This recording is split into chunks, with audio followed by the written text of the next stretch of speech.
ഒരാൾക്ക് 3 സുഹൃത്തുക്കളുണ്ടായിരുന്നു.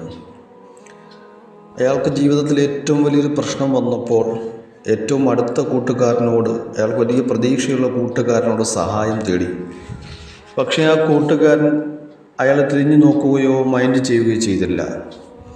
അയാളുടെ ആവശ്യം വലുതായതുകൊണ്ട് രണ്ടാമത്തെ കൂട്ടുകാരനോടും അയാൾ സഹായം തേടി. അപ്പോൾ ആ കൂട്ടുകാരൻ പറഞ്ഞു, നീ ഉദ്ദേശിക്കുന്ന സ്ഥലം വരെ ഞാൻ കൂടെ വരാം, അവിടെ എത്തിക്കാൻ ഞാൻ തിരിച്ചു പോരും, നിൻ്റെ കൂടെ എനിക്ക് താമസിക്കാൻ കഴിയില്ല. അയാൾ നിരാശനായി പ്രതീക്ഷ നഷ്ടപ്പെട്ടുകൊണ്ട് മൂന്നാമത്തെ കൂട്ടുകാരനോട് സഹായം ചോദിച്ചപ്പോൾ ആ കൂട്ടുകാരൻ പറഞ്ഞ മറുപടി, അന അദ്ഹബു മഅക ഹൈസു ദഹബത വഅദ്ഖുലു മഅക ഹൈസു ദഖൽത.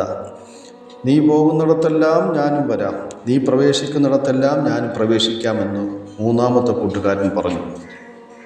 മഹാനായ ഉബൈദ് ഇബ്നു ഉമൈർ റളിയല്ലാഹു അൻഹു പറയുന്നു, ഇത് മനുഷ്യൻ്റെ കൂട്ടുകാർ എന്ന് പറയുന്നത് ആദ്യത്തെ കൂട്ടുകാരൻ മനുഷ്യൻ്റെ സമ്പത്താണ്.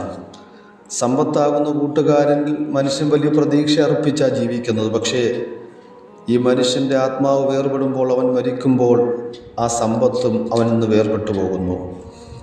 ആ നിമിഷം തന്നെ അനന്തരാവകാശികൾ ആ സമ്പത്തിനെ എടുക്കുന്നു, മറ്റാരെങ്കിലും സ്വന്തമാക്കുന്നു. ആ സമ്പത്ത് കൊണ്ട് പിന്നെ അവന് പ്രയോജനം വരാൻ സാധ്യതയില്ല.